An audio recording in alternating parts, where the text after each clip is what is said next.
उत्तराखंड अपने आप में खूबसूरती लिए हुए शान से सबको अपनी ओर आकर्षित करता रहता है और इसी खूबसूरत राज्य के शांत पहाड़ों के बीच बसा एक छोटा सा गांव बडोल गांव, जो कि पौड़ी गढ़वाल जिले के पोखरा ब्लॉक में बसा हुआ है और जहां कभी बंजर जमीन, टूटी आशाएं और खाली खेतों की पहचान था। बरसों से लोग शहरों की ओर पलायन कर रहे थे और जो बचे थे उनके चेहरों पर बस सवाल थे, क्या हमारा गांव अब कभी संवरेगा?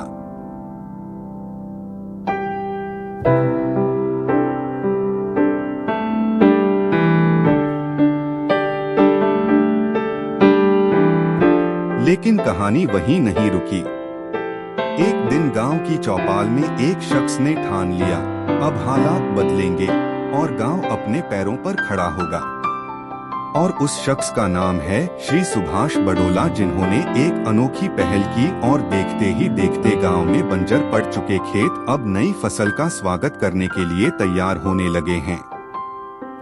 उन्होंने सबसे पहले अपने खेतों की ओर देखा, गांव वालों को एकत्रित किया और मिट्टी में जान डालने का संकल्प लिया गया।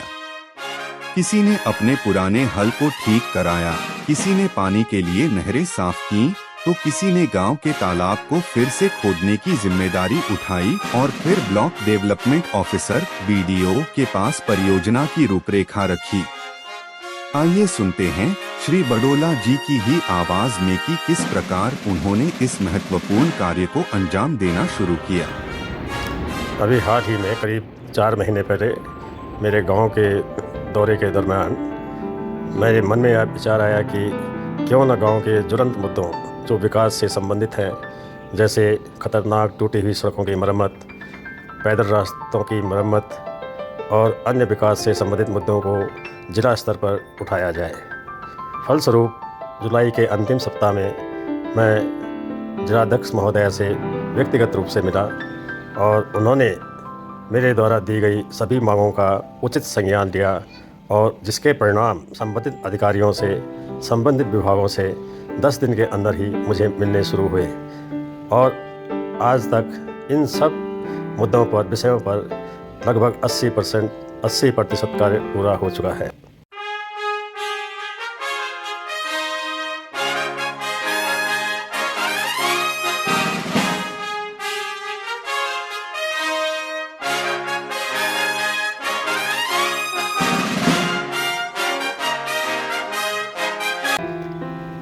इस सफलता ने मुझे और प्रेरित किया और परिवर्तन की पहल विषय के अंतर्गत मैंने सोचा कि कुछ परिवर्तन किया जाए, जैसे बंजर भूमि को दोबारा से खेती के लायक बनाना, उसमें खेती करना और खेती भी ऐसी कि जिसमें शारीरिक मेहनत कम हो और वो नकदी फसल हो। यह जानते हुए कि जंगली जानवरों का डर हमेशा बना रहेगा, लेकिन हम इससे पीछे नहीं हटे।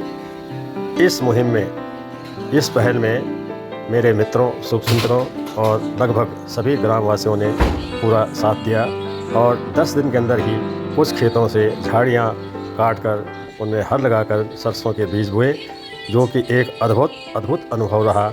और आगे और प्रेरणा मिली कि चलो क्यों ना इसको 6 खेतों से 20 या 25 या 30 खेतों तक बढ़ाया जाए, जिसके फलस्वरूप मैंने जिला स्तर के अलावा ब्लॉक स्तर पर ब्लॉक डेवलपमेंट ऑफिसर से वार्तालाप शुरू किया और उन्होंने मुझे सरकारी स्कीम्स, जो गवर्नमेंट स्कीम्स हैं, सब के बारे में अवगत कराया और मैंने इसके तहत अब सभी ग्रामीणों को, लगभग 4 गाँवों के ग्रामीणों को सरकार से मिलने हुए लाभों की योजना के लिए कम से कम 2 मीटिंग्स करवाई, जिसमें कृषि विभाग, उद्यान विभाग, सहकारिता विभाग के सभी उच्च अधिकारी शामिल हुए और उन्होंने करीब 4 गांवों के लोगों को सरकारी सुविधाओं से के मिलने लाभों से अवगत कराया, जिसमें कुछ लाभ ऐसे हैं जिसमें 80% आर्थिक अनुदान सरकार से मिलता है और 20% इस किसान समूह को देना पड़ता है। इसी के तहत हमने परिवर्तन की पहल शुरू की थी।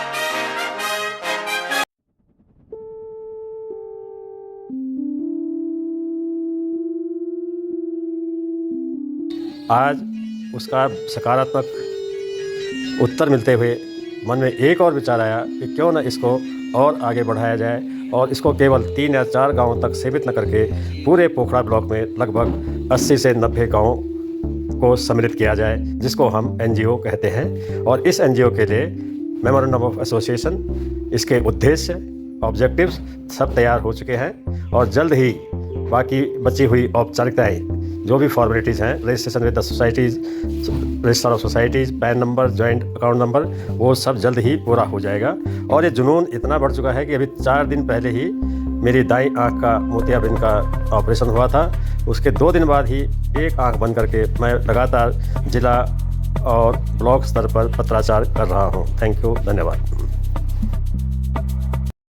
BDO ने कृषि विभाग, जल संसाधन विभाग और मनरेगा के तहत ग्रांट स्वीकृत करवाई। देखते ही देखते गांव में बदला हुआ नजारा दिखने लगा। सूखे खेतों में फिर से हरियाली लौट आई। जहां कभी घास नहीं उगती थी, वहां अब सरसों इत्यादि लगाने की तैयारियां होने लगी।